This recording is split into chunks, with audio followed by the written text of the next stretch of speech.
Good morning সবাইকে। তোমাদের সবাইকে পরিণতি ক্লাসে জানাচ্ছি। আমার পরিচয় তোমরা জানো যে আমি অরণ্য আপন, তোমাদের পরিণতি রাষ্ট্রবিজ্ঞান শিক্ষক। আমি তোমাদেরকে রাষ্ট্রবিজ্ঞান পড়াই। তোমাদেরকে এই সকাল সকাল শীত আবহাওয়ায় পরিণতি ক্লাসে স্বাগত।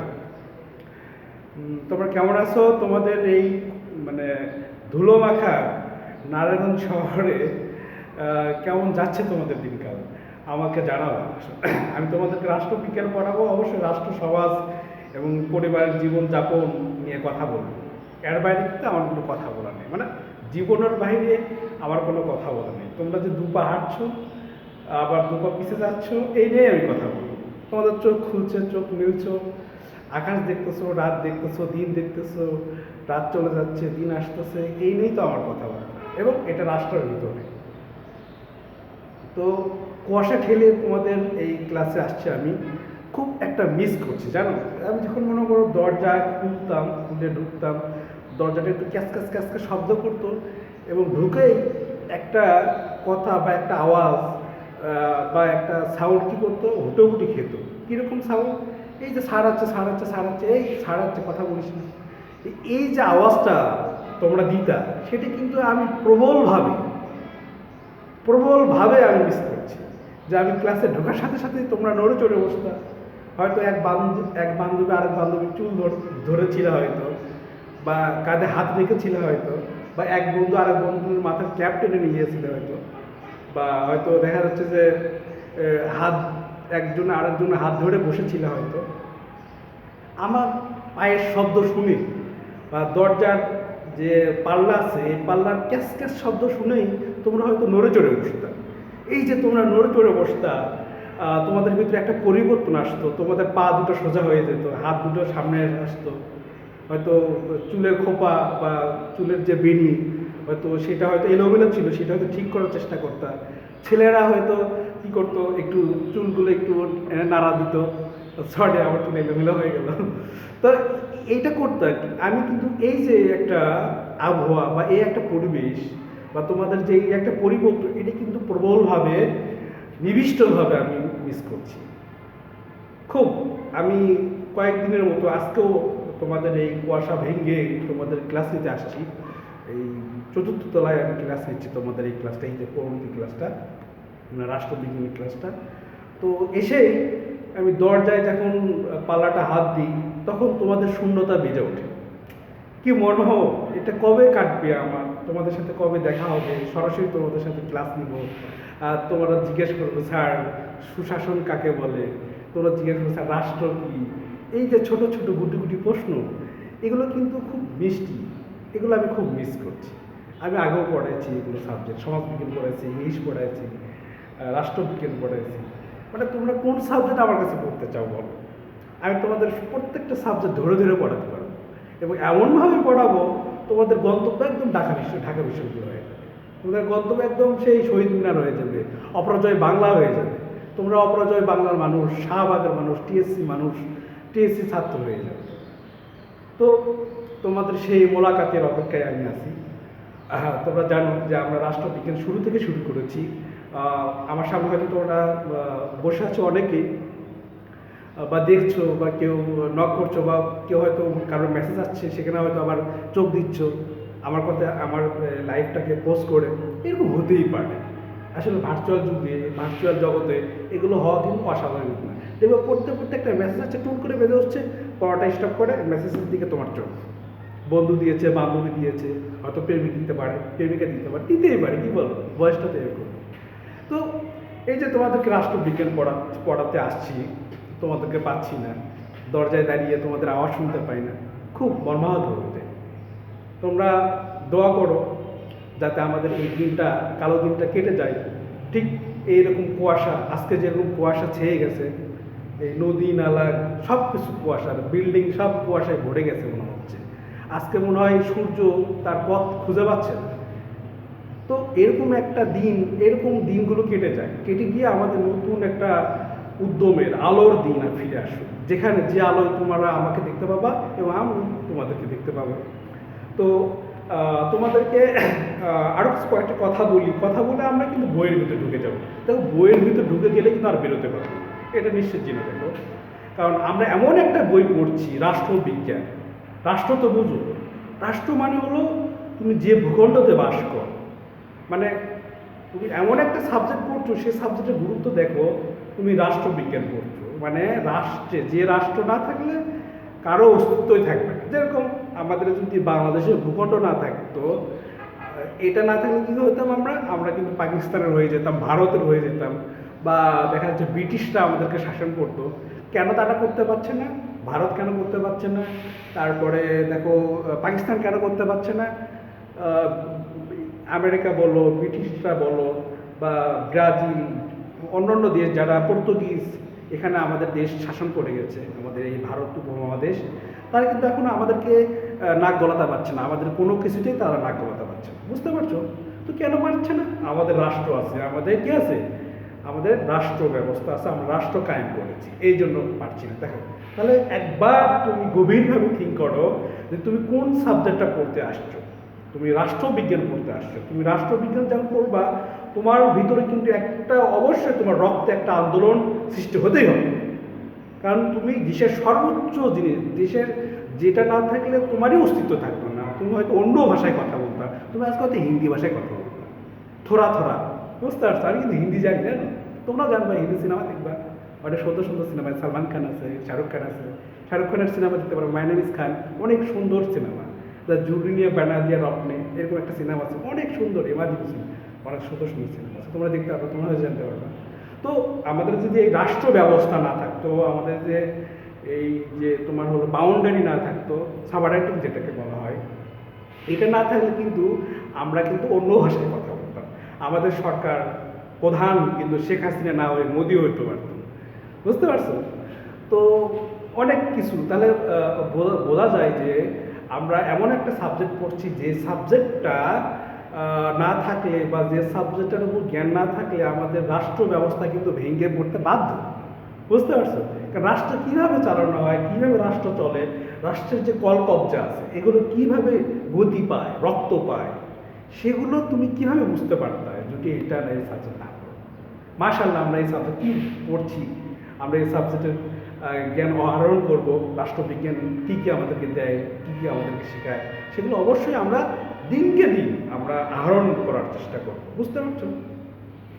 তো তোমরা যারা রাষ্ট্রবিজ্ঞান পড়ছো, তারা কখনোই ভাববা না যে মানবিকের একটা রাষ্ট্রবিজ্ঞান সাবজেক্ট পড়ছি, যে সাবজেক্টের অ্যাভেলেবেল জব নেই, যে সাবজেক্টের টিউশনই নেই। মানে তুমি ইংরেজি পড়ো, ভালো পড়ো, দেখবে যে টিউশনই পেয়ে গেছো, তুমি স্টুডেন্ট, তারপর তুমি আরেকটা স্টুডেন্টকে পড়াতে পারবে। তুমি ম্যাথে যদি একটু ভালো হও, তারপর দেখবে যে তুমি ম্যাথে আরেকটা স্টুডেন্টকে, তোমার ছোট জুনিয়রকে পড়াতে পারবে, বা ছোটো ভাই বা বোনকে, বা তোমার মহল্লার কোনো ছেলেকে পড়াতে পারবে। কিন্তু রাষ্ট্রবিজ্ঞানকে পড়াতে পারবা? রাষ্ট্রবিজ্ঞান পড়তে কোনো ছেলেই তোমার কাছে টিউশনের জন্য আসবে না। এটা দুঃখজনক হলেও সত্য। বুঝছো? এই জন্য তোমরা কিন্তু মানে দুঃখ করো না। কেন আমি বলছি কেন দুঃখ করবো না? দেখো, গণিত যে ছেলেটা পড়ে বা পড়ায়, বা পদার্থ রসায়ন বলো, জীববিজ্ঞান বলো, ইংলিশ বলো, বাংলা বলো, তাদের কাছে টিউশন যেতে পারে, কিন্তু তুমি যা জানো তারা কিন্তু তা জানে না।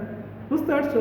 কারণ রাষ্ট্র সম্পর্কে যে কলকব্জার যে হিসেব নিকেশ, সেটা কিন্তু একজন সমাজবিজ্ঞানী, একজন পদার্থবিজ্ঞানী, একজন রসায়নবিদ, একজন গণিতবিদ, সে কিন্তু জানে না এ রাষ্ট্র কীভাবে চলছে।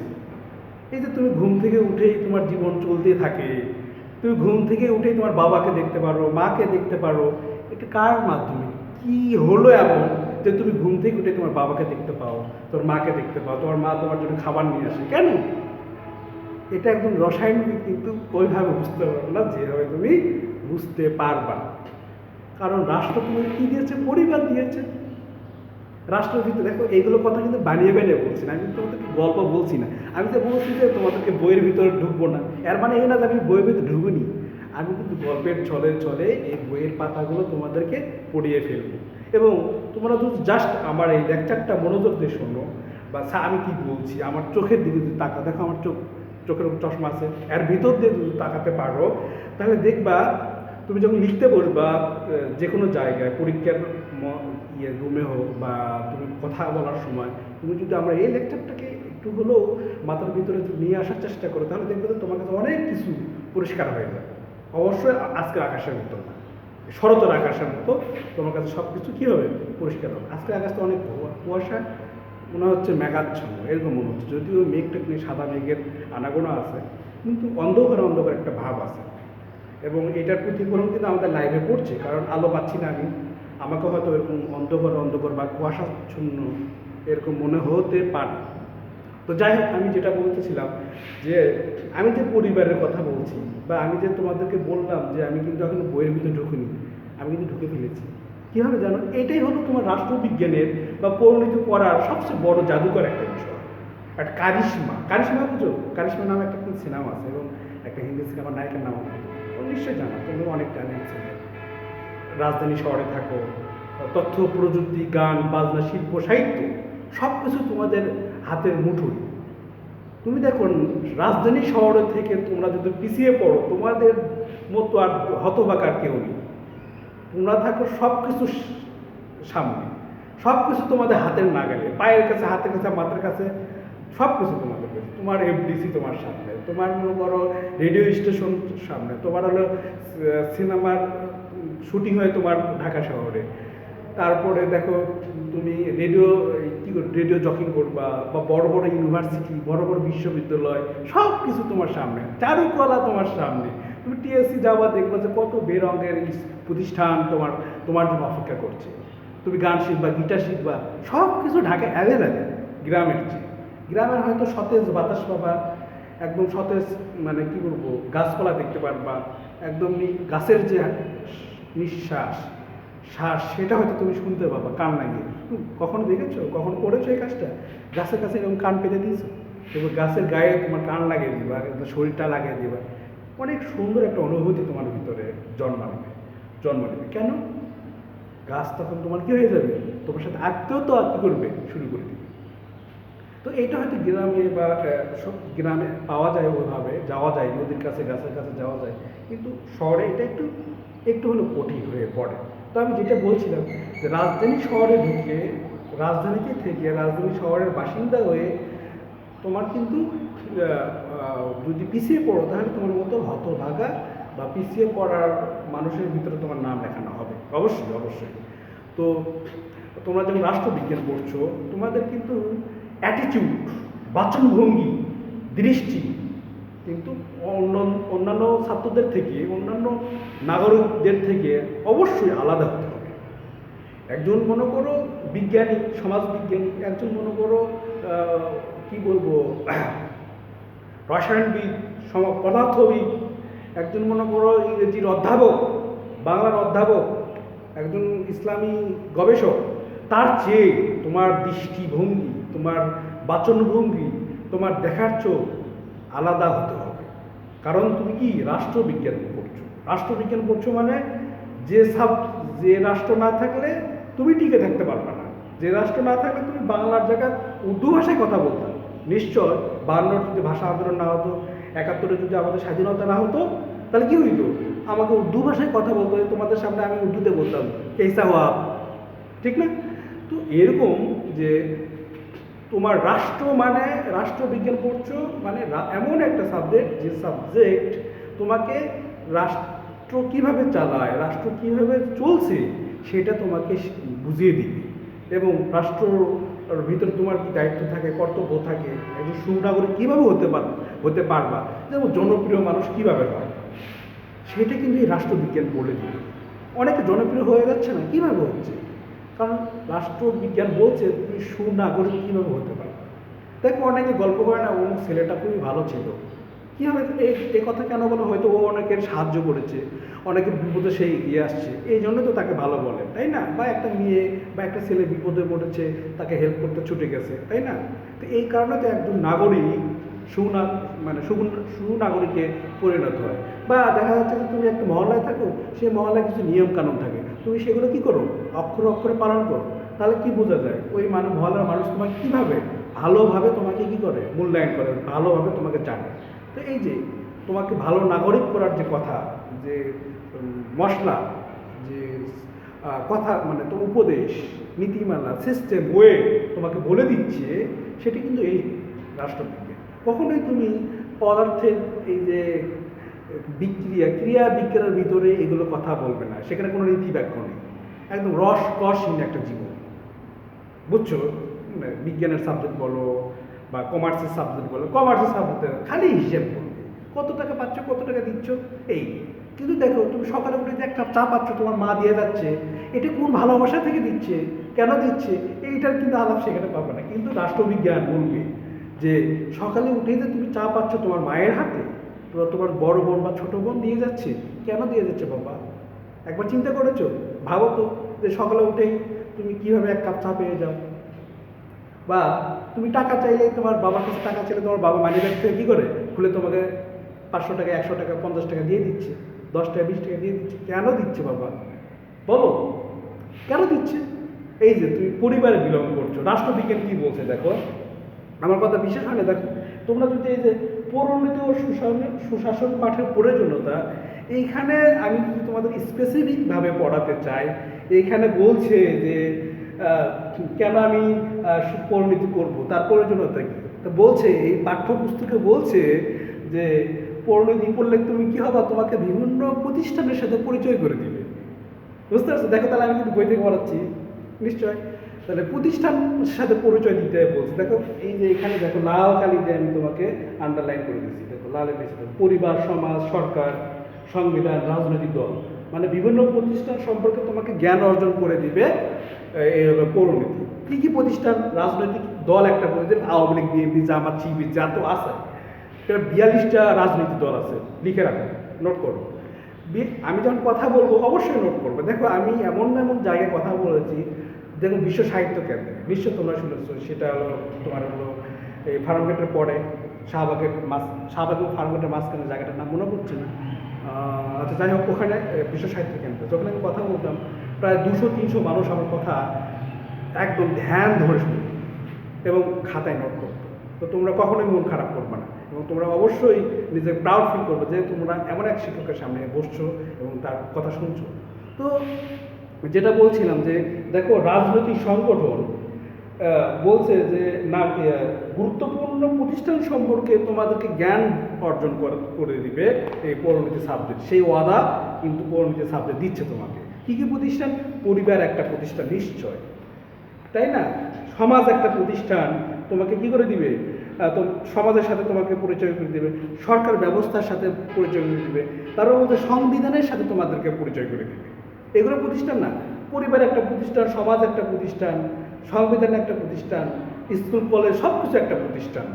তোমার চোখ, এটাও কিন্তু একটা প্রতিষ্ঠান, এটা বুঝবো না। আর একটু বড়ো হোক, ইউনিভার্সিটি লেভেলে যাও, আরও তোমার জীবনটা একটু বড় হোক, লম্বা হোক, তোমার বয়সটা একটু বাড়ুক, তোমার দেখার চোখ একটু বাড়ুক, তোমার যে ভিতরে যৌবন আছে বা মনটা আছে, এটা আরও একটু বিকশিত হোক, আর একটু লম্বা হোক, আকাশ ছুঁচি করুক, দেখবা যে তুমি বুঝতে পারবো চোখটা কত বড় একটা প্রতিষ্ঠান। এই দুইটা চোখ, দুইটা বড় বড় প্রতিষ্ঠান। দেখবো যে এমন হবে যে দুই চোখ না দেখতে পেলে তোমার সব কিছু মনে মিথ্যা হয়ে যাবে।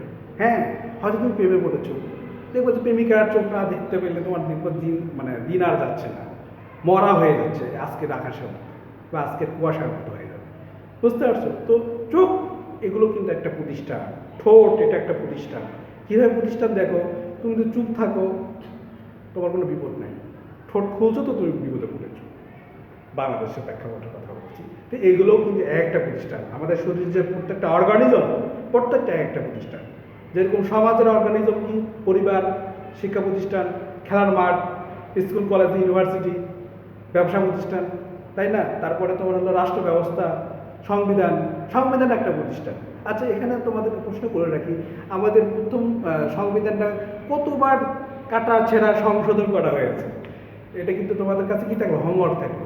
তোমরা কিন্তু আমাকে এই ভিডিও যদি তোমরা দেখো, ভুলেও যদি দেখো, তোমরা নাকি ভিডিও দেখো না, যদি দেখো কেউ ভুলেও, তাহলে কিন্তু অবশ্যই অবশ্যই আমি যে প্রশ্নগুলো তোমাদেরকে ছুড়ে দিচ্ছি সেগুলো তোমরা নোট করবে এবং সেগুলোর অ্যান্সার আমার হোয়াটসঅ্যাপে তোমরা অবশ্যই দিবা। আমি কিন্তু এটা যথাযথ মূল্যায়ন করব। বুঝতে পারছো? তো তোমাদের কাছে একটা প্রশ্ন থেকে যাবে যে আমাদের যে সংবিধান, এটা কতবার মানে কততম সংশোধনী চলেছে বা কত সংশোধনী হয়ে গেছে, এটা তোমরা নিশ্চয় আমাকে জানাবে।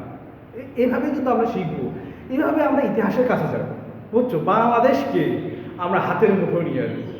এই যে 50 বছরের যে বাংলাদেশের যে আয়ু হয়ে গেছে, বয়স হয়ে গেছে, আমাদের দেশের বয়স কত? 50 প্রায় হয়ে গেছে প্রায়। তো এই 50 বছরকে আমরা হাতের মুঠোয় নিয়ে আসবো, চোখের ভিতরে, চোখের নাটার ভিতরে ঘুরপাক খাও, এই অন্তর দিলে বসিয়ে দিই। কী বলো? পারবো আমরা নিশ্চিত, তোমরা যদি আমার সাথে থাকো। আমি তোমাদেরকে সেই রাস্তা এবং সেই সিস্টেম আমি তোমাদেরকে বলে দেবো, কীভাবে গল্পের ছলে, কীভাবে পড়ার অত্যাচার, স্যারদের ঘ্যান জ্ঞান এসবের বাইরে গিয়েও পড়াশোনা করা যায়, পাঠ নেওয়া যায়, জ্ঞান অর্জন করা যায়। হ্যাঁ, আমরা মাঝে মাঝে মাঠে বসবো তোমাদের সাথে, কিন্তু মাঠে বসে দেখবো যে আমরা খেলাধুলা করছি, আমরা মাঠে বসে কোনো গল্প করছি, তারপরেও দেখবো যে আমাদের পড়া হয়ে যাবে। এরকম একটা সাবজেক্টে আমরা পড়ছি, কত চমৎকার, একদম রসে ভরা, টইটুম্বু, নদীর জলের মতো, যেমন ছপছপ ছপছপ করে নদীর ঢেউ, শুনতে পাও কান লাগলে। তো ওইরকম আমাদের এই পাঠ্যপুস্তক রাষ্ট্রবিজ্ঞান। তুমি খেলবা, পড়বা, ঘুরবা, আনন্দ করবা, মাস্তি করবা, সিনেমা দেখবা, কবিতা পড়বা, জীবনানন্দ দাশের কবিতা পড়বা, বুঝতে পারছো? তুমি কার কবিতা পড়বা? সুনীল গঙ্গোপাধ্যায়ের কবিতা পড়বা, মার্ক টয়েনের কবিতা পড়বা, অনেক বড় বড় কবি আছে তাদের কবিতা পড়বা। তারপরেও দেখবা যে তোমার পড়া হয়ে যাচ্ছে, রাষ্ট্রবিজ্ঞান পড়া হয়ে যাচ্ছে। কবিতা পড়েও যে রাষ্ট্রবিজ্ঞান পড়া হয়ে যেতে পারে, এরকম আনন্দ কি আর তোমার, এর চেয়ে বড় কি আনন্দ তোমার জীবনে আছে?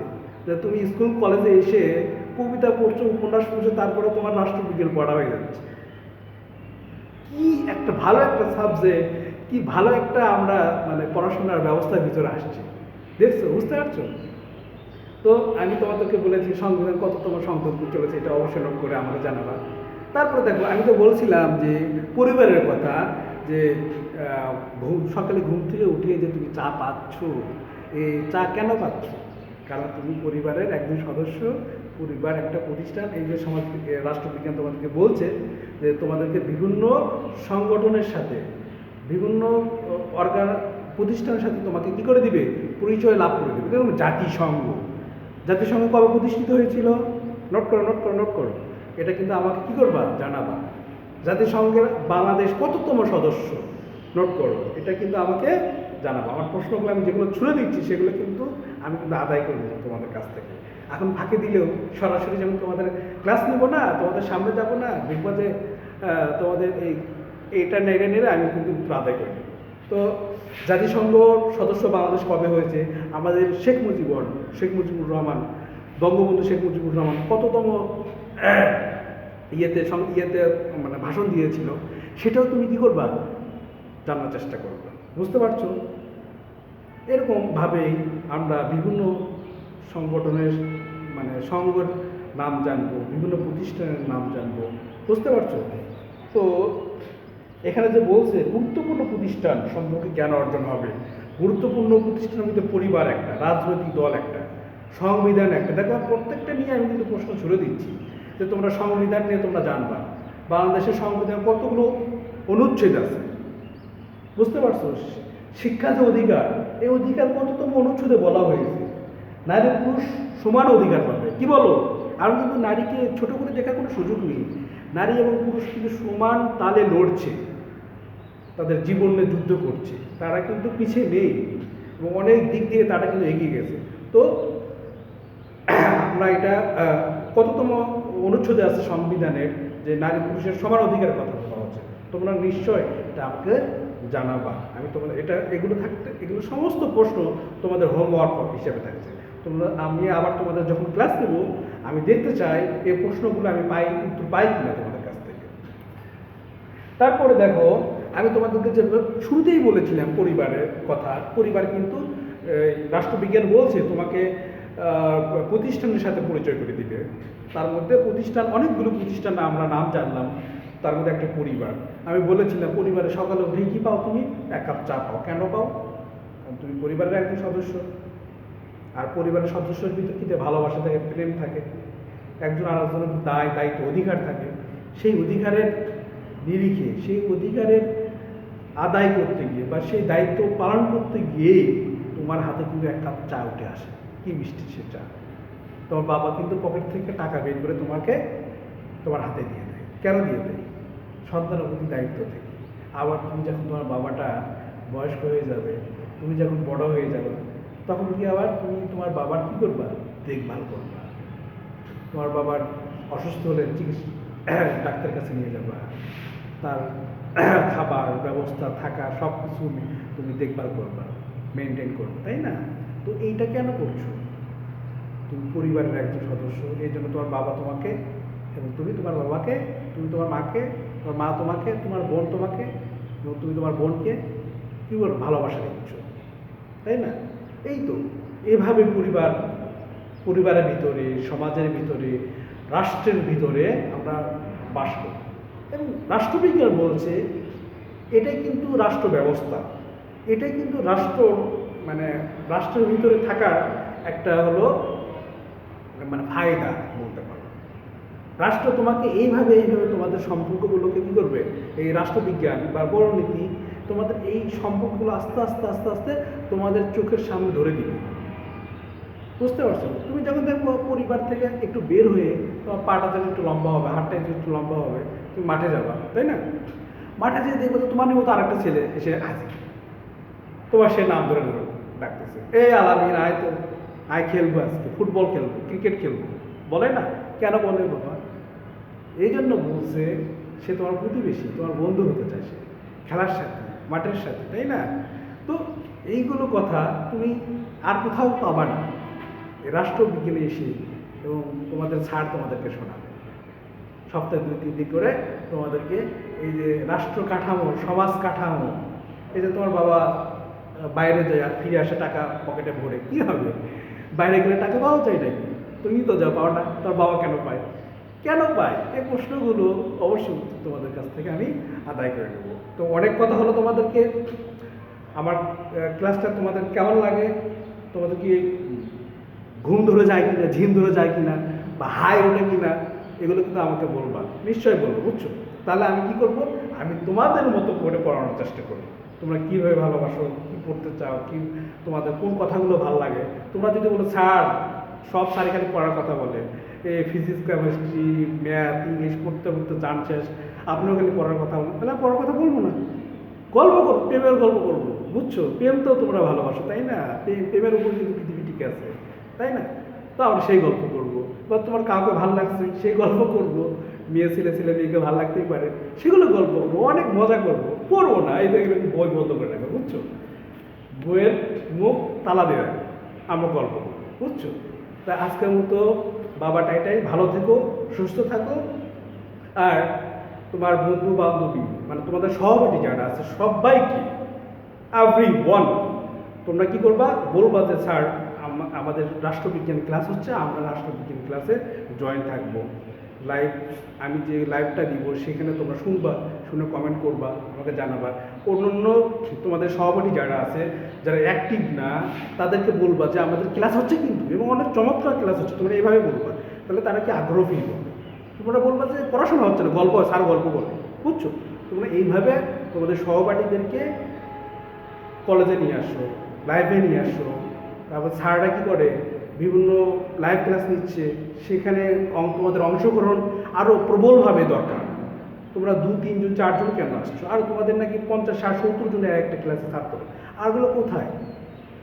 তোমরা তাদেরকে আওয়াজ দাও, একবার শুধু বলো যে তোমরা আর কোথাও না যাও, রাষ্ট্রবিজ্ঞান স্যারের ক্লাসটা শোনো, দেখো তারা একবার যদি আসে আমাদের ক্লাসে আর যেতে চাবে। বুঝতে পারছো?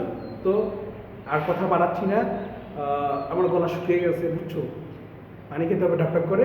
তো আমি ঢকঢক করে পানি খেয়ে আসি, আর তোমরাও রেস্ট নাও, আবার তোমাদের সাথে দেখা হবে। বাই, ভালো থাকো।